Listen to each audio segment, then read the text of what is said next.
If we need to test the health of the organization, we have to pay attention to the KPI distribution.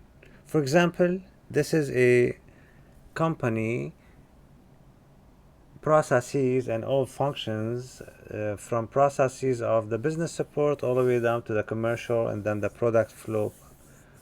As you can see here, we prefer to have kind of a checks in every single area almost in the organization, at the input, at the output. So this is something that we desire to have a balance, and the KPI will be rightly distributed throughout the organization. So now how are we gonna put the KPIs based on what? One of the ways, and the most common ways in this case, we go and spin division objectives from the company objective first, and then for every objective we go and allocate a few KPIs approximately for, let's say, for every objective. So this is the most commonly used way in connecting KPIs to objectives. Another way is using value chain. From the technology side, since the beginning, all the way down to the product design, where we put KPIs on the function, physical attribute of the design. And then when we go to manufacture the product, we also have to put a lot of KPI related to assembly, location, integration.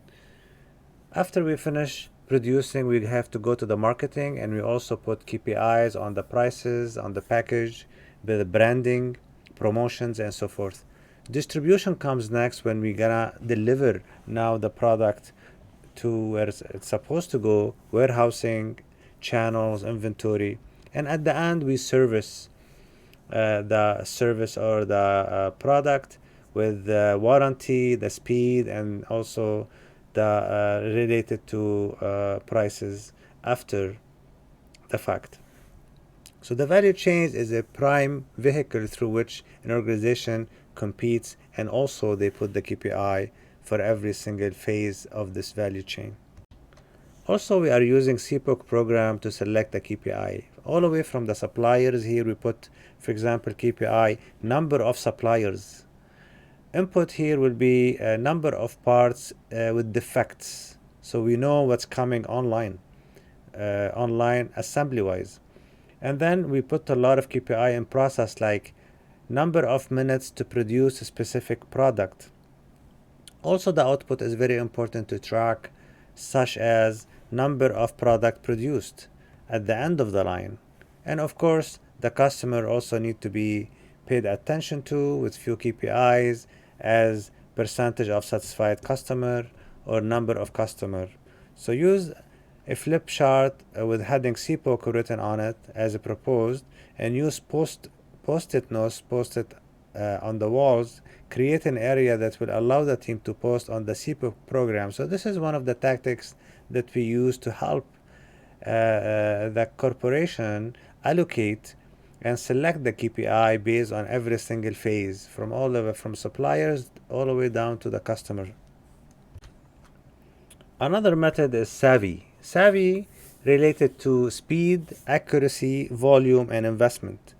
And we go and spend a lot of time about determining what kind of KPI need to go to speed. And here we're tracking time, response time, turnaround time, cycle time, delivery time, maintenance downtime. These are examples where we can put the time related KPI, where we track minutes and hours and days.